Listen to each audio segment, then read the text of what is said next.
पंचमी तिथि के दिन गन्ने का रस जानते हो, ईख का रस, गन्ने का रस तुलसी जी के क्यारे में हाथ में लेकर 7 बार अपना नाम और गोत्र बोलकर छोड़ दो। जिंदगी में 3 साल में तो करोड़पति बनकर बैठ जाओगे। अभी लक्ष्मी की कमी नहीं आ सकती। और ध्यान देना, इसको अपनी जिंदगी में लिख कर रखना। शिव महापुराण की कथा कहती है आपको सुख अनुभव हो जाए। कार्य से जिंदगी में कभी संपदा कम नहीं हो सकती, संपदा बढ़ती चली जाती। संपदा घट नहीं सकती, बढ़ेगी पर घटेगी, कष्ट नहीं आ सकता, रोग बीमारी तकलीफ नहीं आ सकती। आपके लिए तो लाभदायक है, समझ लो ये कथा। शास्त्र कहता है कि जिसके घर में संपदा की कमी हो, पैसा आ ही नहीं रहा हो, सब दूर उलझ गया हो, बहुत टेंशन चल रहा हो, पंचमी तिथि के दिन गन्ने का रस जानते हो, ईख का रस, गन्ने का रस तुलसी जी के क्यारे में हाथ में लेकर 7 बार अपना नाम और गोत्र बोलकर छोड़ दो। जिंदगी में 3 साल में तो करोड़पति बनकर बैठ जाओगे। अभी लक्ष्मी की कमी नहीं आ सकती। तैयारी में बैठे रहोगे कि फिर पंचमी तिथि आए, फिर मैं गन्ने का रस डाल। अगर रजोधर्म की अगर कोई बीमारी है, उससे जुड़ी हुई कोई बीमारी है, कहीं गांठ पड़ गई है, तो उसके लिए विष्णु महापुराण की कथा कहती है कि जो भी रुद्राक्ष आपके पास में हो, सिद्ध करा हुआ, उस रुद्राक्ष का जो मंत्र 1 मुखी से 14 मुखी तक, रुद्राक्ष आपको देखना पड़ेगा कि आपके हाथ में कौन सा रुद्राक्ष आया, 1 मुखी है, 14 मुखी है, 4 मुखी, 6 मुखी, 5 मुखी, जो भी रुद्राक्ष आपके हाथ में आया, उसका मंत्र पढ़कर उसको पानी में गला दीजिए तांबे के कलश में। सुबह सुबह उसका पानी पीना, उस मंत्र को पढ़कर चालू कर दो। शरीर में जो गांठ होगी वो धीरे धीरे गलना प्रारंभ हो जाएगी, गांठ गलना प्रारंभ हो जाएगी, और उसका सुख, उसका आनंद, शरीर का एक सुख अपने आप आनंद, आपको हृदय में प्रसन्नता, हृदय चित्त में आनंद की अनुभूति होने लगी, आनंद का भाव प्रकट हो जाए। महाराज पहले भी कहा, फिर कहते हैं, सबसे कठोर लोहा, लोहे से कठोर अग्नि, क्योंकि अग्नि लोहे को गला देती है, और अग्नि से कठोर होता है पानी, जो अग्नि को बुझा देता है, और पानी से कठोर होता है मनुष्य, जो लोटे में भर के डकार जाता है, और मनुष्य से ज्यादा कठोर होती है बीमारी, जो मनुष्य को ही निगल जाती है, और बीमारी से भी ज्यादा कठोर होता है मेरा कालों का काल, महाकाल, जो बीमारी को ही निगल जाता है। अकाल मृत्यु वो मरे जो काम करे चंडाल का, और काल उसका क्या बिगाड़े जो भक्त हो महाकाल का। शंकर की उपासना करी है, शिव का स्मरण करा है, तो जीवन में सुख का भान तो रहेगा, आनंद की अनुभूति तो रहेगी। जिसका शरीर में कहीं चर्म रोग हो गया हो, चमड़ी सफेद पड़ गई हो, तो गाय के बछड़ा जब दूध पिए तो उसके फेन को चम्मच में उठा लो, निकाल लो, और पूर्णिमा की रात्रि को 12 बजे के लगभग में शरीर में उसको लगा लो, जहां जागे, और थोड़ी देर बैठ जाओ चंद्र की रोशनी के, थोड़ी देर बैठ जाओ। उसके बाद में फिर स्नान कर लो। 2 या 4 पूर्णिमा करेंगे महाराज, धीरे धीरे वो चमड़ी अपने असली रंग में आना प्रारंभ हो जाएगी, चर्म रोग समाप्त हो जाएगा। एक बात और आपको पहले भी कही थी, फिर कहते हैं, गाय जब अपने बछड़े को दूध पिलाए, उसके मुख पर जो फेन आए, जो बच्चा बुद्धि से विकलांग हो, चित्तवृत्ति से विकलांग हो, जिसका विवेक काम न करता हो, चिड़चिड़ करता हो, रुदन रुदन करता हो, या फिर एकदम गुमसा रहता हो, या उसकी इंद्रियां, नेत्र, श्रवण, जिह्वा सही काम ना कर रही हो, तो अमावस्या के दिन दोपहर 12 बजे गाय के बछड़े का जो फेन है, मुख का बछड़ा जब दूध पिए, उसका जो मुख में फेन आता है, वो उस बच्चे को पिला दीजिए। 3 या 4 अमावस्या करिए, धीरे धीरे मेरा बाबा भोलेनाथ उसको ठीक करना प्रारंभ कर देता है। गाय का दूध अमृत है, अमृत, वो साधारण नहीं है हमारा, अमृत तत्व है। जितने आस्था चैनल पर कथा सुन रहे हो, जितने फेसबुक और यूट्यूब पर सुन रहे हो, और जितने इस छत्तीसगढ़ की पावन धरा पर बैठकर सुन रहे हो, बहुत सावधानी से सुनना। एक छोटा सा कपूर का टुकड़ा जब आरती में जलाया जाता है, तो ये कपूर क्यों जलाते हैं? इस कपूर का महत्व क्या है? इस कपूर का कारण क्या है? ये कपूर है कौन जिसको हम आरती में जलाएं?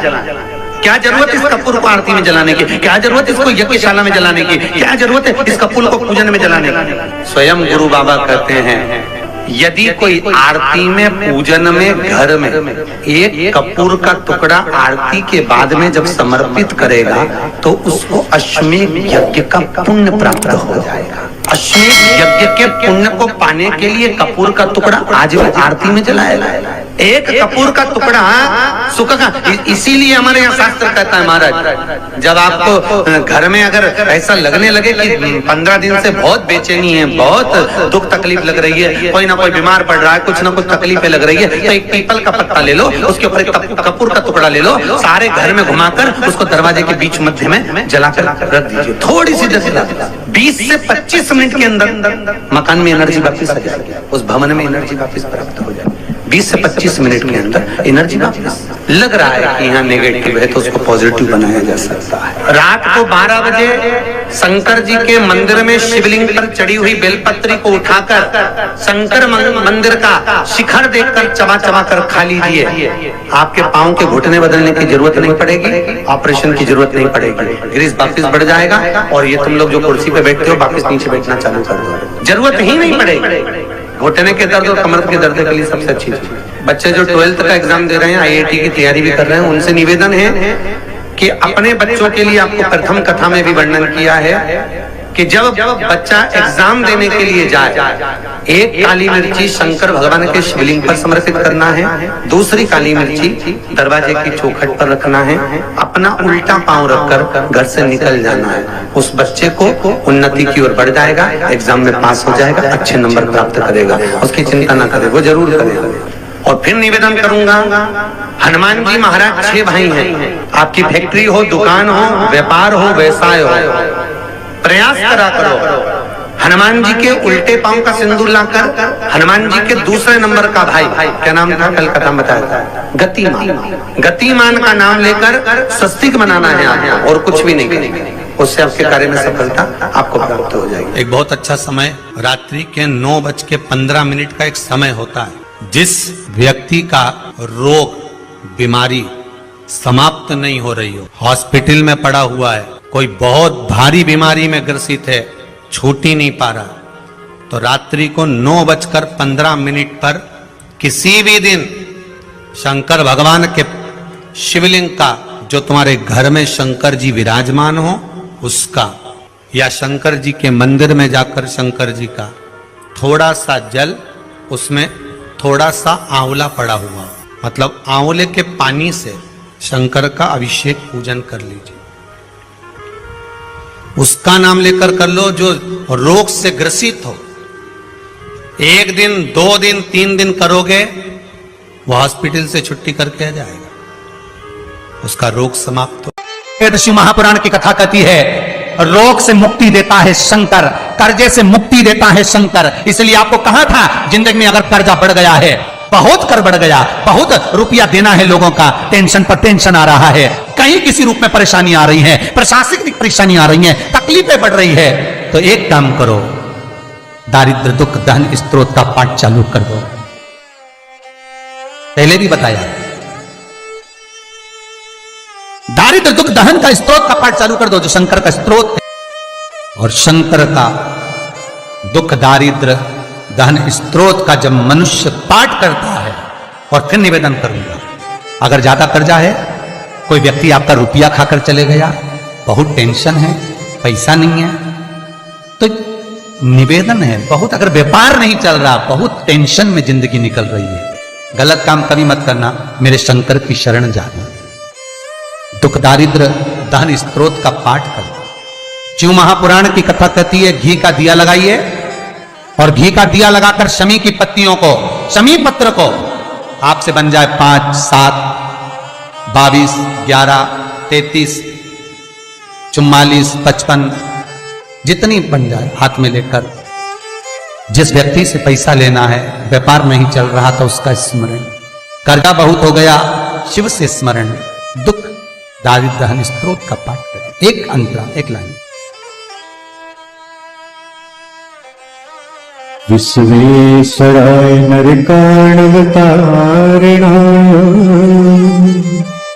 कर्णामृताय शशिशेखराय धारणाय कर्पूरकांति धवलाय जटाधराय दारिद्र्य दुख दहनाय नमः शिवाय। दारिद्र दुख दहनाय नमः शिवाय। दुख दारिद्र दहन स्तोत्र का पाठ कर कर शंकर पर शमी पत्र समर्पित। छोटा सा पाठ, नेट पे निकालोगे निकल जाएगा, किताब भी बाजार में मिल जाएगी। किसी के पास जाकर मत रो, किसी के पास जाकर कहोगे कि मुझे रुपया उधार दे दे, कर्जा चुकाना है, टेंशन चल रहा है, व्यापार में कोई साथ नहीं देगा। धन होता है तो दुनिया तुम्हारी है, धन नहीं तो कोई तुम्हारा नहीं, कोई साथ नहीं। तब मेरे शंकर की शरण जाना, उससे निवेदन करना, दुख दारिद्र दहन स्तोत्र का पाठ करना, शमी की पत्ती शिव को समर्पित